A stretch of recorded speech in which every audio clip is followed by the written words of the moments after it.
Julie, I see you have your hand up. If you have a question, go ahead and ask it either in the chat or the Q&A, and we will get it answered for you. Everybody's on mute.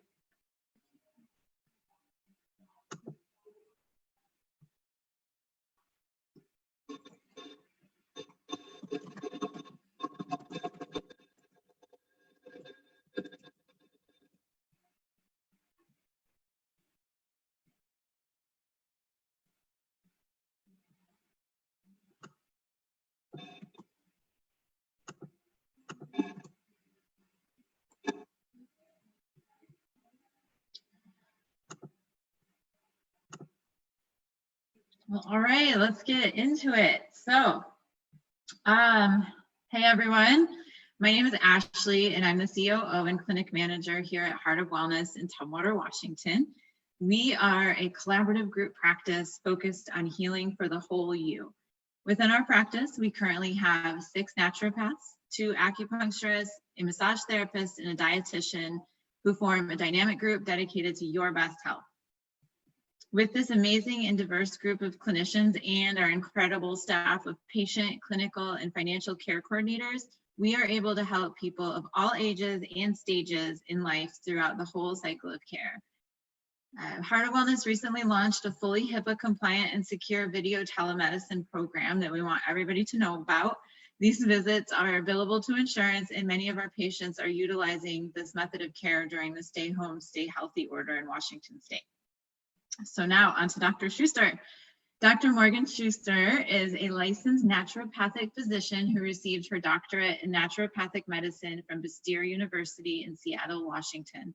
Dr. Schuster's approach to medicine is to assess each patient as an individual, keeping their whole health in mind, including their mental, emotional, spiritual, and physical well-being. Her emphasis is preventative medicine with a strong foundation in nutrition and lifestyle modifications. She utilizes a combination of conventional therapies as well as botanical medicine, nutraceuticals, pharmaceuticals, homeopathy, and hydrotherapy. Dr. Schuster believes that each person's unique story needs to be heard in order to get to the root cause of their ailments.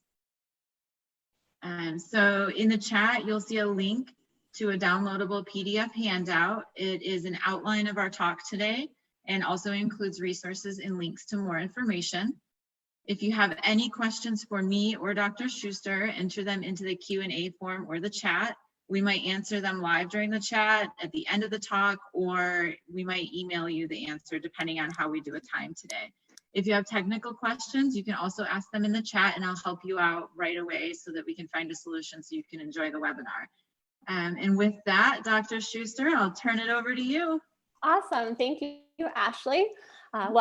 Good afternoon, everyone. I'm excited to talk about sleep as there's a lot of relevance right now. I personally have been having issues sleeping. I'm hearing a lot from my patients telling me that they're having issues sleeping right now. So hopefully during today's talk, you'll learn a little bit more about why do sleep issues occur and what you can maybe do to help either prevent or restore your sleep. It's always very important. I'll be talking about a lot of different recommendations today, and it's always important to discuss some of these maybe supplements, herbs, medications with a knowledgeable provider. A lot of us at Heart of Wellness have a lot of tools and tricks up our sleeves that we can use to help with your sleep. All right, so hopefully by the end of today's talk, one second, you'll be a little less fearful of the dark. All right, so, I forgot to mention that Ashley will be having different polls, different questions to hopefully help you stay engaged during the talk today. So this is what we're going to be talking about today. We'll be going over what is insomnia or different sleep disorders, why does this happen, and what you can do to prevent or restore your sleep. We'll be covering a lot today, and we're happy to take questions throughout, just depending on how time works and how the webinar flows. All right. So Ashley, you may put up a poll now. So what qualifies as insomnia? You may be asking yourself, do you not feel rested in the morning? upon waking? Do you wake up frequently throughout the night?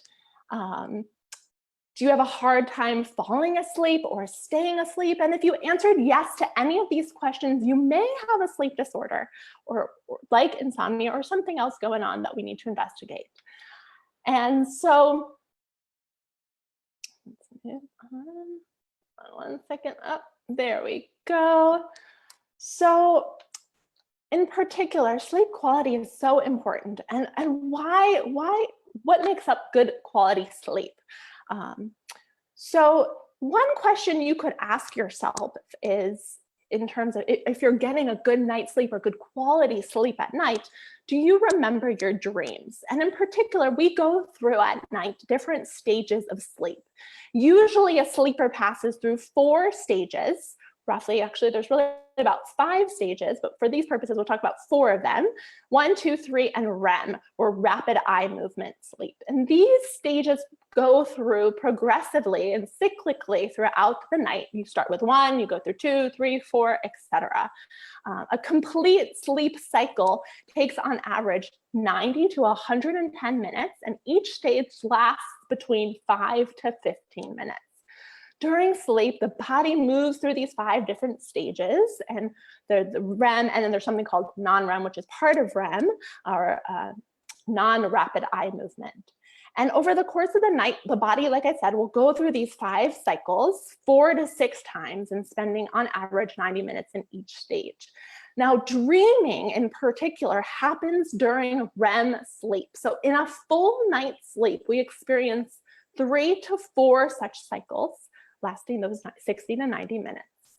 And the restorative sleep happens during our deep sleep, which is stage 3, and REM sleep, stage 4.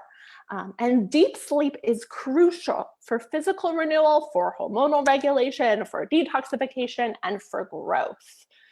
So if you remember your dreams, perhaps that's a signal that you're at least getting some good quality sleep at night. So that's a goal. So lack of sleep is qualified as less than 8 hours of sleep or interrupted sleep. And so your sleep goal on average is greater than 8 hours of sleep. Between 8 and 9 hours is ideal for most individuals. And that sleep should be uninterrupted. So you shouldn't be waking up too frequently throughout the night. And that's what I'm working towards with all of my patients, is trying to get them those 8 good hours of solid sleep per night. So getting the right diagnosis may be a little bit in depth, but it may include something called a sleep study. And it's a survey. A lot of times we start off with a survey. It's called Stop Bang, that your primary care or one of your medical providers could provide to you. And this asks some questions about your sleep, about your health, to see if you would qualify for a sleep study. And sleep studies, interestingly, can be done in the comfort of your home. Sometimes they're done in a sleep center, but most people actually do qualify for an at-home sleep study. All right. So why do these issues with sleep occur? Well, it's multifactorial. There's lots of layers as to why. And from a pathophysiology standpoint, it's simply, if we break it down kind of simplistically, there's likely some biological elements involved. There's some neural behavioral elements and psychological hyperarousal. And there's also potentially a genetic component as well. And I think about it in terms of my family. My dad and I, we always like to go to bed early, and we get a good 6 to 8 hours of sleep per night on average, sometimes greater. Whereas my mom, her side of the family, they were all night owls. So they would always like to stay up really late and sleep in. And my dad and his side of the family, we just did not do that. So there is a genetic component as well. So it's something for you to consider. So sleep and sleep issues are really multifactorial, and there's a lot of layers involved as to why they can happen for some people. All right, Ashley, if you want to include another poll, now would be the time. So why is sleep so important? Why do we even care if we get a good night's sleep or not? Well, you can think about soldiers at war. So individuals, they've done lots of study on them. They deprive them of sleep to see what happens, which is pretty cruel treatment. But they have noticed that both the brain, when they deprive soldiers of sleep, that the brain and the body literally starts to think it's dying, and it starts to prepare for death. And it's unfortunately, it's a little bit morbid, but that is the case when they've done studies over time with sleep deprivation. So it's so important that we get a good night's sleep, because it's going to help with our energy throughout the day. It's going to help our mood. Good job, guys. It's going to help to improve our immune system function, and we know how important that is right now. Hormonal balance and regulation and growth, as well as sleep is the body's time to reset or clean house. And we go through lots of different processes during the night. That is our body's way of detoxifying and cleaning house. And one of those processes is called autophagy, and we'll talk about it a little bit later. But it's important that we do have that time to rest and detoxify. All right, so why does sleep issues happen? Why does insomnia occur? Well, there's lots of different reasons. It's simply not just a lack of vitamin A for Ambien. No, it's much, much more and more complex and multifactorial, as I said. There's a layer of mood stuff. So what I mean by that is that with individuals that maybe have a diagnosis of depression or anxiety or PTSD as their primary diagnosis, they can have sleep issues. But there's also plenty of individuals out there that have insomnia or diagnosed with insomnia and are unaware of their mood elements, their mood stuff, their depression or anxiety or their PTSD, and they're maybe not addressing it. And so in order to work on restoring sleep and improving your sleep, we're going to have to address that mood component as well. And then hormones. So you can think about teenagers. Teenagers need lots of sleep, and their sleep is off, and they want to go to bed late, and they want to sleep in the morning.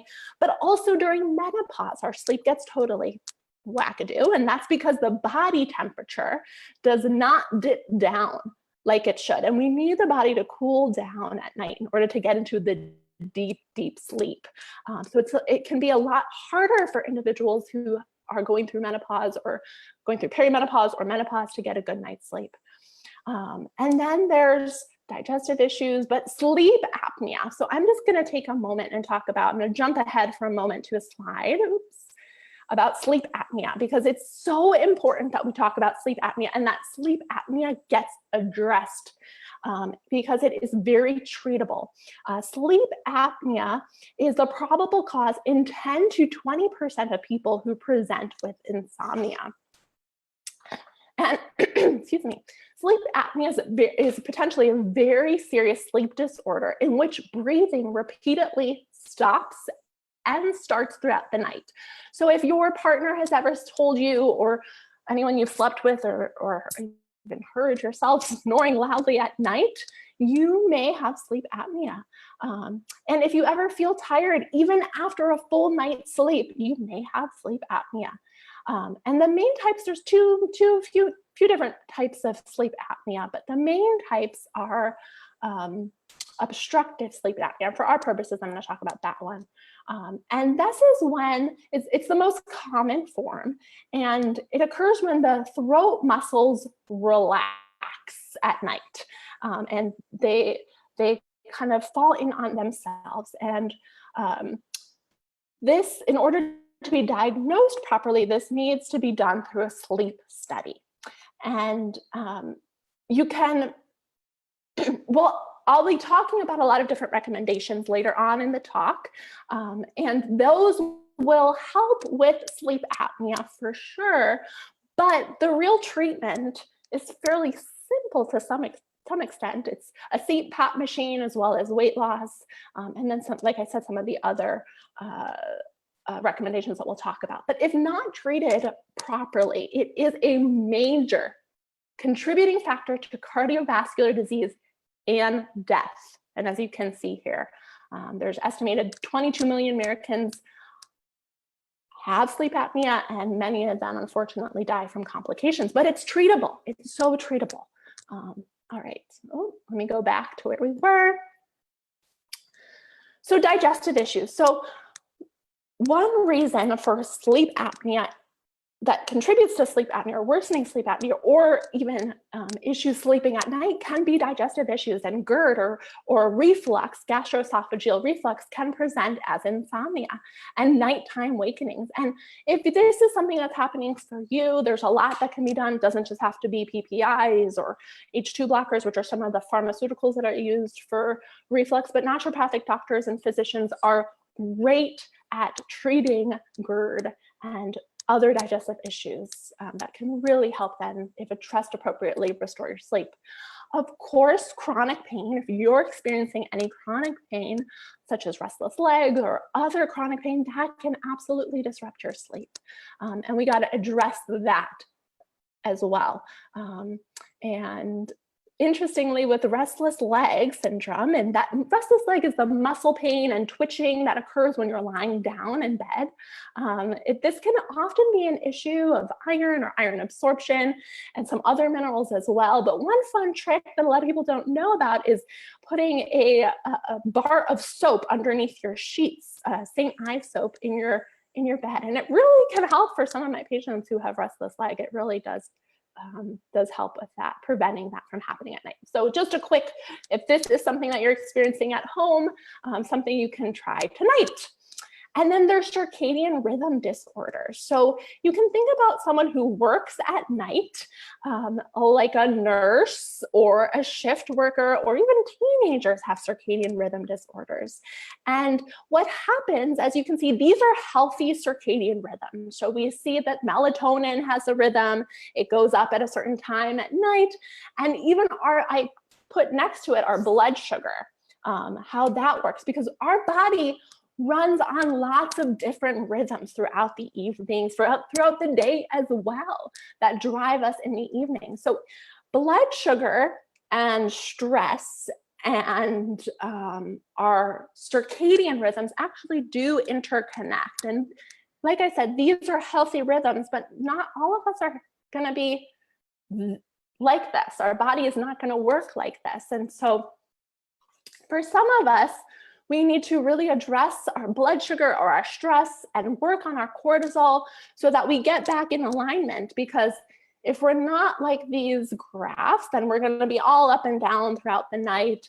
And blood sugar irregularities can wake you up at night. So when our blood sugar dips really down, our cortisol spikes, and it basically signals to the body, oh my gosh, you're dying, you're starving, go find some food. And we don't want that happening at night. That is the time when we're supposed to be resting and fasting and going through autophagy and detoxing. But sometimes that doesn't happen, especially if our circadian rhythms are off. We got to address our circadian rhythms. Our microbiome, I don't know if you guys have heard of our gut microbiome, but these are the bacteria and different species that live in our gastrointestinal system, and they actually change when they've seen changes in our gut microbiome in shift workers. So people that work late at night, their gut microbiome looks different than how they looked during the daytime or when they were not working those late night shifts. So our whole body, our whole biochemistry changes if our circadian rhythms are off. So we got to address that as well. Of course, that's that slide about sleep apnea. And so, of course, medication side effects, especially we can think of some like migraine medications that maybe contain caffeine, they can interrupt our sleep and our quality of sleep at night. So sometimes we need to address that and figure that out.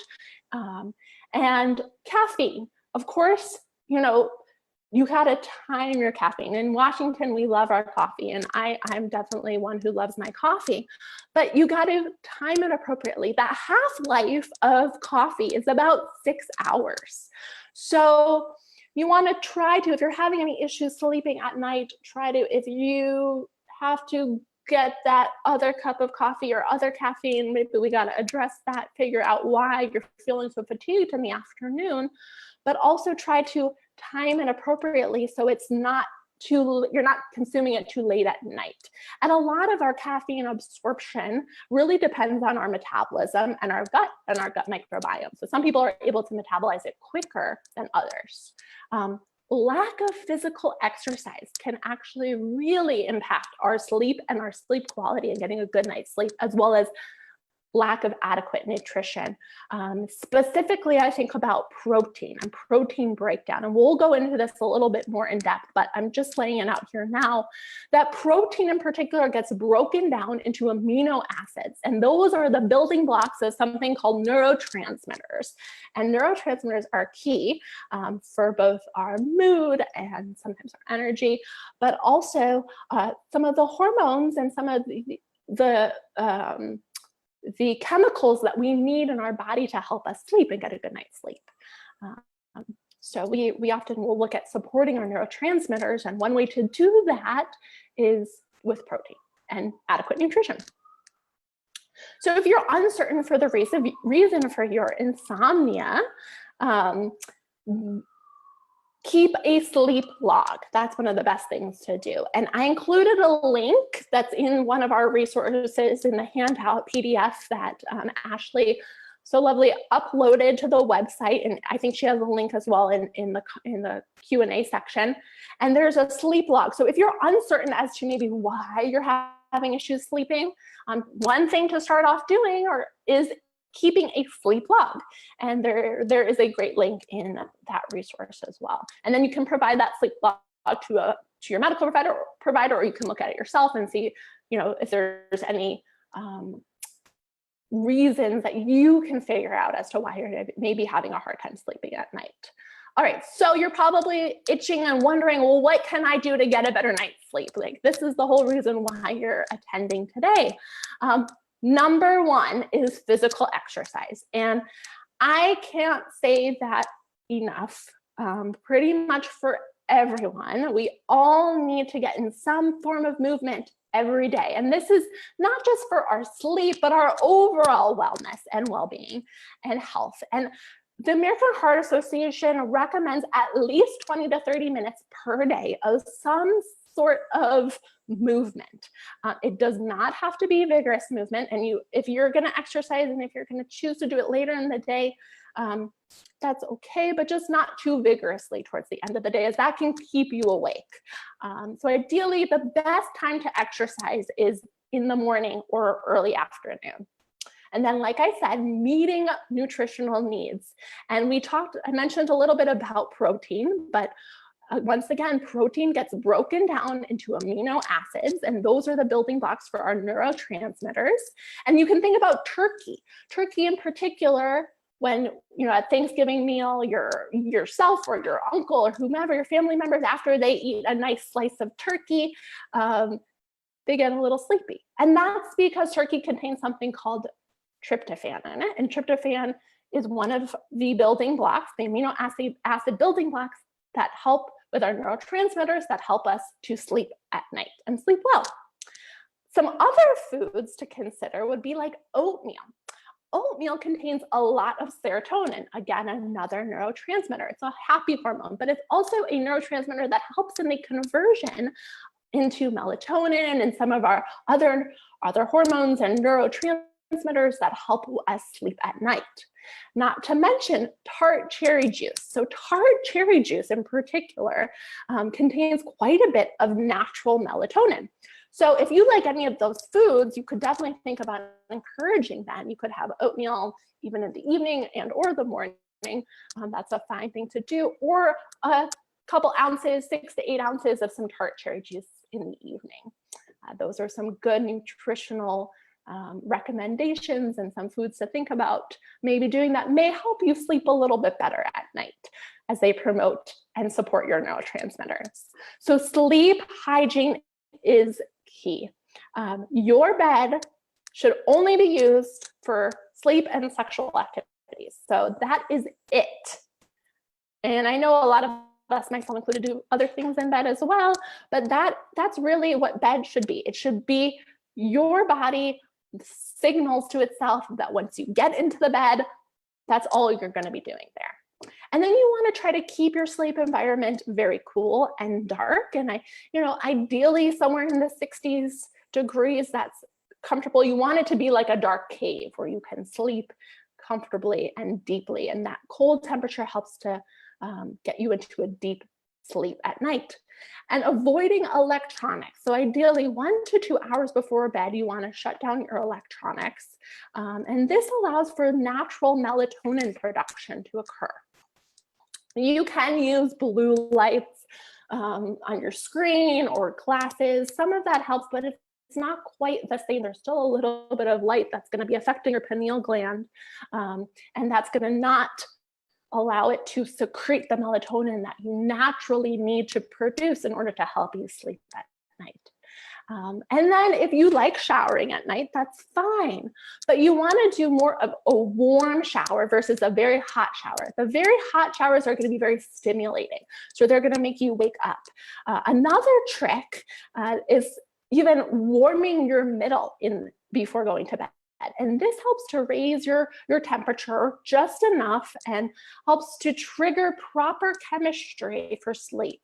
And so you get all the hormones working and those neurotransmitters in the right place. You can use a hot water bottle, a heating pad, or even a warm body will do the trick.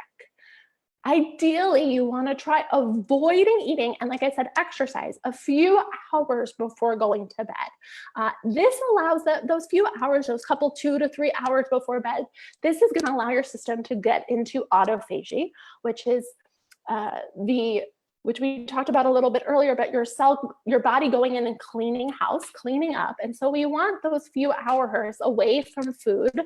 And this also helps to prevent any reflux from occurring. So if you're having digestive issues, if you eat a little bit earlier, you may not have that backflow of digestive fluid back into your esophagus, which is that reflux, because that 2 or 3 hours allows for your stomach to digest the food and process it through. You need those 2 or 3 hours to get it through the stomach and back into the small intestine. So it's not going to cause that backflow. And then relaxation techniques, and we'll go into a lot of different relaxation techniques as well that can be used. Sleep routine. So your body loves routine. We saw that your body has those circadian rhythms for melatonin production and for cortisol and for blood sugar. Your body loves routine and loves rhythms. And so you want to kind of set a good sleep routine. You want to think about maybe winding down an hour before bed, doing something that's kind of quiet and kind of getting your body and your mind and your hormones into thinking that it's going to be time for sleep. And you want to also try to ideally go into bed around the same time every night and really wake up at the same time every day. And this is sleep retraining. The key is waking up at the same time every day, not allowing yourself to sleep in when you need to retrain your system. So it can be it's easier said than done for a lot of people, but part of sleep retraining is waking up at the same time and going to bed, even if you don't necessarily fall asleep right away, but going into bed and try to get that habit, that routine built into your system. And like I said, avoiding exercise and a few hours before bed, as well as eating. All right, so then the other thing that's very important too is avoiding naps. If you're doing the sleep routine and sleep retraining, you want to not take naps during the day, because that's going to often change your sleep behaviors, your sleep routine, and even affect the sleep cycles. Ultimately, you're not going to get into the deep sleep. So this sleep routine, what I mentioned here, is really part of a sleep retraining. And then here are some great stress reduction techniques. So especially, let's go back 1 second. So especially if you're feeling worried or anxious before going to bed, like myself, before presenting today, I was feeling a little bit worried and anxious and didn't get the best night's sleep last night, but I wrote down everything, things I needed to get accomplished, things I need to do during the day. And if you just spend that hour that you maybe you're thinking about winding down, to write down some of your worries, This can help you relax. And also it might help to reduce your worries and free up your mind and energy to move, therefore, into a better and deeper, restful and restorative sleep at night. Cognitive behavioral therapy. Now, this is really important and interesting. So CBT is cognitive behavioral therapy. And it has been really well studied. So a lot of counselors and therapists are trained in this technique.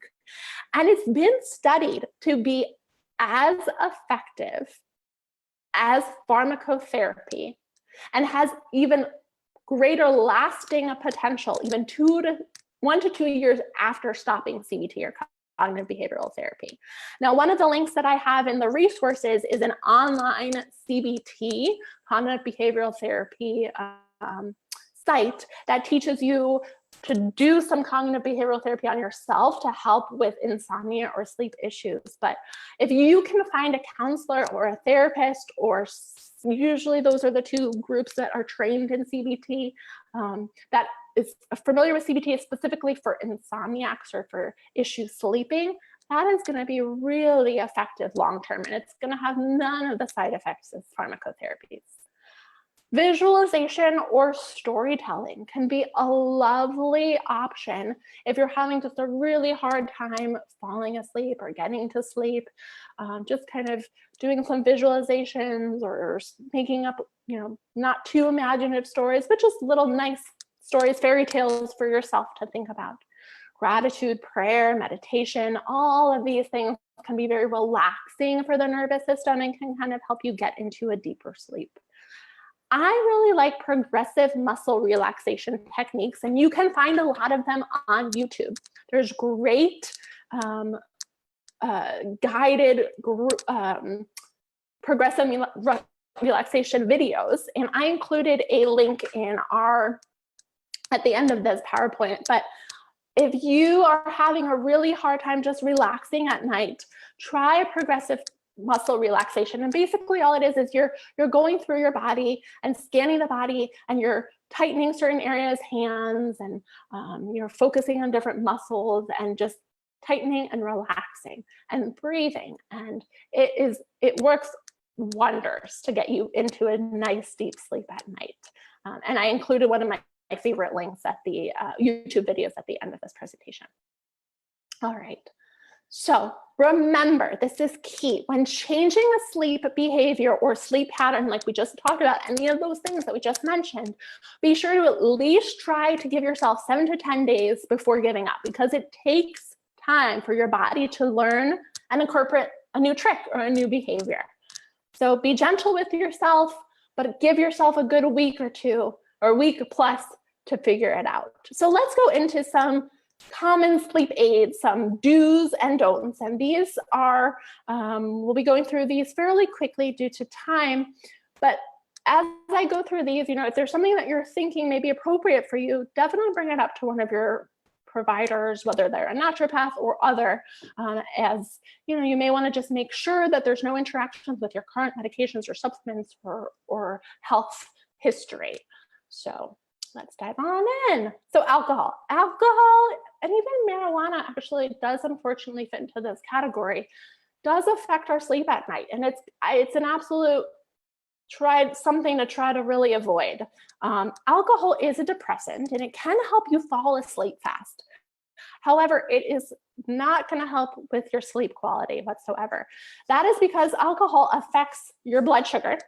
It's going to change your blood sugar. It's going to cause it to quickly rise and then drop back down. And that dropping back down, as we saw in those circadian rhythms, when the blood sugar dips down, it spikes our cortisol level, and that's going to wake us up thinking that we're starving or dying, and that we need to go find food. And that can happen throughout the night, especially if we do drink some alcohol. But more importantly, alcohol inhibits or blocks your restorative sleep rhythms. And that is because alcohol turns on delta waves in your brain. And this is the kind of deep sleep. Delta waves are associated with deep sleep, but memory, as well as learning. But unfortunately, so yes, it turns on those delta waves, but it also turns on your alpha waves. And the alpha waves are associated with people when they're sitting quietly but awake. So when these two alpha and delta waves are turned on simultaneously after consuming alcohol, they unfortunately inhibit the processes of restorative sleep. So you just don't go into that REM sleep. It blocks that cycle. It blocks those stages, stage 3 and 4 REM sleep. So we don't get into a deep restorative sleep at night when we drink alcohol. Alcohol causes your whole body to relax, but it also closes off the muscles associated in our throat. And as we mentioned earlier with sleep apnea, that those muscles in particular, when your throat muscles close off, then you're going to be more prone to snoring and sleep apnea and apneic episodes, which means that when your trachea falls down and you're closing off your lungs and your airways, we don't get enough oxygen to the brain, and that causes you to wake up and not get into a good night's sleep. Alcohol is also a diuretic. So diuretics are things that make you pee. So it can absolutely make you go to the bathroom or need to go to the bathroom. So there's a number of reasons as to try to avoid alcohol at night. Now, what's up with melatonin? So melatonin can be helpful for some people. It absolutely can have an effect on our sleep, but really the key here with melatonin is it's going to help you fall asleep, but it's not going to help you necessarily stay asleep. And also it's very dose dependent. So I just listed some of the doses and some ways to think about administering melatonin. And for most adults, we would want between the 3 to 5 milligrams. Especially if you're having a hard time staying asleep, it may help a little bit more with that. Although really what it does is it does help you get into sleep, but it doesn't help you stay asleep. So look at the doses that you're doing at home. And then magnesium. So I love magnesium. I could talk about magnesium all day. It has over 300 essential actions and components in the body. And also many of the minerals we need to help us sleep. Calcium is another one, but I'm just going to take a moment with magnesium. Magnesium helps to increase GABA. We're going to talk about GABA a little bit more, but GABA encourages relaxation and sleep, and low GABA levels are associated with a difficult time relaxing. And magnesium plays this key role in regulating our body's response to stress and ability to adapt to stress. And magnesium deficiencies have been associated with heightened stress and anxiety. So generally, if you look it up, magnesium glycinate potentially is a good form that can be helpful for sleep. I usually recommend doses between 250 and 400 milligrams per night. But you want to, figure that out and see if it is the right thing for you to do. Too much magnesium can cause loose stools. So you just want to keep that in mind as well. And some of the other forms of magnesium, the citrate, work just as well to help with sleep. So antihistamines. So a lot of people do use antihistamines to help them with sleep, and Benadryl is a very common antihistamine. Unfortunately, we kind of consider this dirtier drugs to use because they can form a dependence. One can become very dependent upon the use of antihistamines or Benadryl to help them sleep. And there's been some information out there that potentially the antihistamines, specifically potentially Benadryl, although it's not quite sure, we're not quite clear yet if it really is Benadryl, can lead to dementia and memory issues. And that is because there was some studies that were done with the first generation antihistamines that Benadryl does fit into that category, that they affect our histamines, but they also affect our anticholinergics. And they block the effect of something called acetylcholine. And acetylcholine is a chemical in your brain that helps send messages. It works like a neurotransmitter. And we're going to talk a little bit more about neurotransmitters. I keep mentioning them, and we're going to get there. But blocking acetylcholine can cause temporary drowsiness, confusion, and memory loss. However, the key here is that it's temporary. However, long-term, there's been a couple of studies that, longer-term follow-up did show that when people were using not Benadryl, but other antihistamines, that over the span of 3 years, they did have a significantly higher risk of developing dementia. So compared to those individuals that didn't take the antihistamines. They didn't specifically study Benadryl, but they did other medications that are in the same drug class. So we can't say with certainty that it really is Benadryl, but it kind of sounds like it. So this is why we consider it generally a dirtier drug. And if it is something that you're using, there are other options that can be just as effective. All right.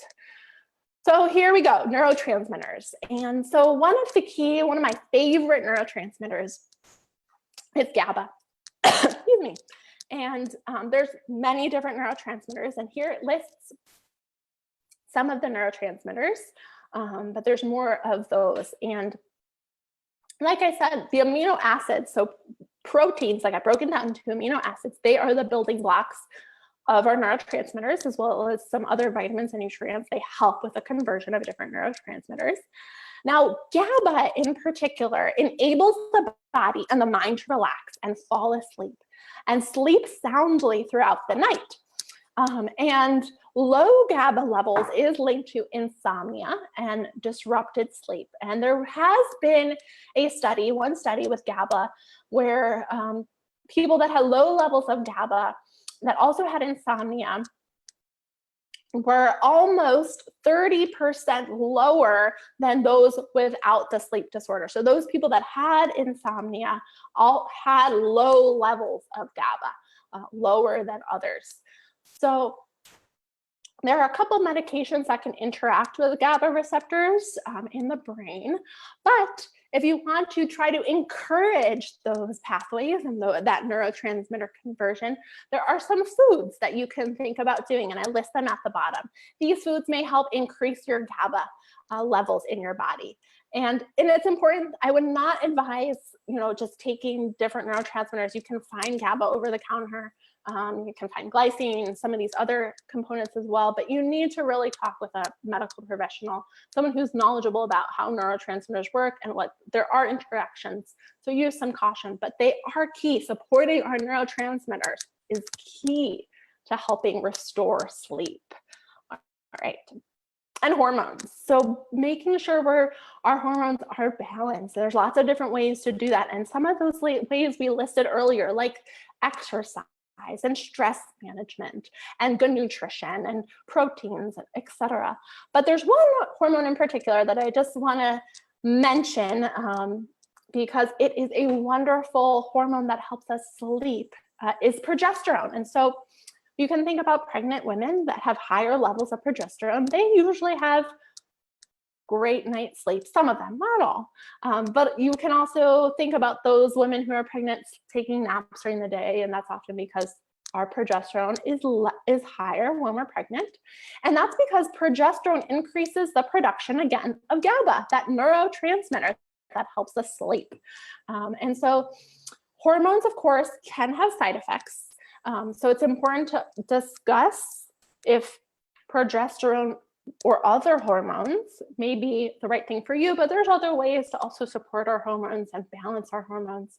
Some of those ways we mentioned earlier, but there's some other tips and tricks as well. And speaking with a naturopathic physician can really help figure that out, what's going to be the right way to do that for you. And then herbs. As a naturopathic doctor, we love herbs, and I just can't go without talking about some of my favorite herbs. And these are a few of them. Passion flower is probably my ultimate favorite herb, maybe of all time. And again, passion flower contains natural GABA, and it can help you stay asleep and can help you fall asleep. And it also has been studied to help with withdrawal symptoms from people who are on benzodiazepines. And I love passion flower. You can have it in all sorts of forms. There's capsules, there's tinctures. I like it in a glycinate form, which is a little bit more of a sweetened vegetable sweetener form. And it's a lovely nervine. So all of these herbs, some of these herbs that I listed, lavender and valerian, they fall into a class of herbs called nervines. And these nervines have different actions to help restore our nervous system. So they help with our GABA, they help with our neurotransmitter conversion. And these are just a few. Catnip is a wonderful herb that is great to use. You can use it with kids, not just cats. It's very safe. You can use it with adults as well. It can help you sleep. Chamomile actually isn't a nervine, doesn't really fall into that category. It is a little bit more of a digestive stimulant, but it does help a lot of people relax at night. So it is an option, drinking a little bit of chamomile tea. It's a slight diuretic. It's not my favorite herb to help with sleep, but it is one that's very commonly used and can be effective for some. Yeah. Alrighty. And then of course there are medications that can help with sleep, and there's certain medications, and I listed them on the PDF. There's certain ones that can help with sleep initiation, and there are those that help with sleep maintenance, and then there's a category of medications that have some uncertain benefit. And so if you're on a sleep medication, you can figure out, oh, maybe this isn't the right medication for me. Maybe I need something that's going to help me stay asleep versus something that's going to help me get to sleep.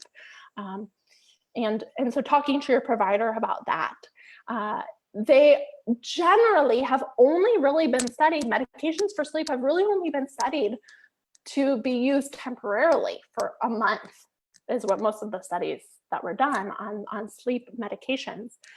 So if you are on a sleep medication, look at the cognitive behavioral therapy. Find someone that can maybe do that, can teach you about CBT.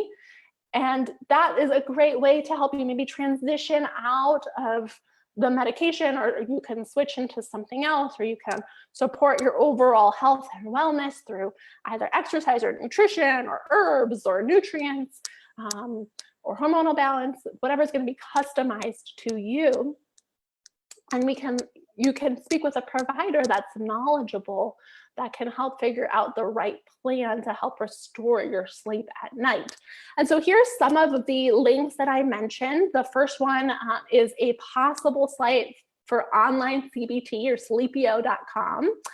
And then you can always find out more information about sleep and sleep medicine, sleep resources, what to do if you have sleep apnea or insomnia, or strategies with the American Academy of Sleep Medicine. And then at the very end, this is actually number 4, I'll just point out, is a study that was done with mindfulness and meditation for people that had insomnia and that had saw very great benefits as a result of practicing those 2 techniques, as well as others. But that's what they looked at that study. And then the last one is my favorite progressive muscle relaxation techniques YouTube video. It also has some binaural beats with it, which also help you get your brain waves into that deeper sleep. So that's a great video if you want to try some progressive muscle relaxation. And there's others online. So we are at the point of the lecture, that webinar, that I just want to thank you all for attending. And if there are questions, we'll take them now, and I'll ask Ashley to turn off her mic. Oh, she may be gone. Oh,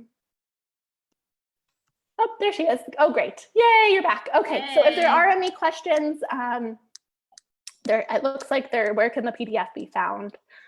Yep. So I posted a link to that in the webinar chat. If you scroll up, you should see a clickable link there. And we had a question earlier about talking about sleep apnea, and you answered that within the webinar. Good. Oh, good, good, good. So yeah, we had a couple more minutes if anyone has any questions they want to ask.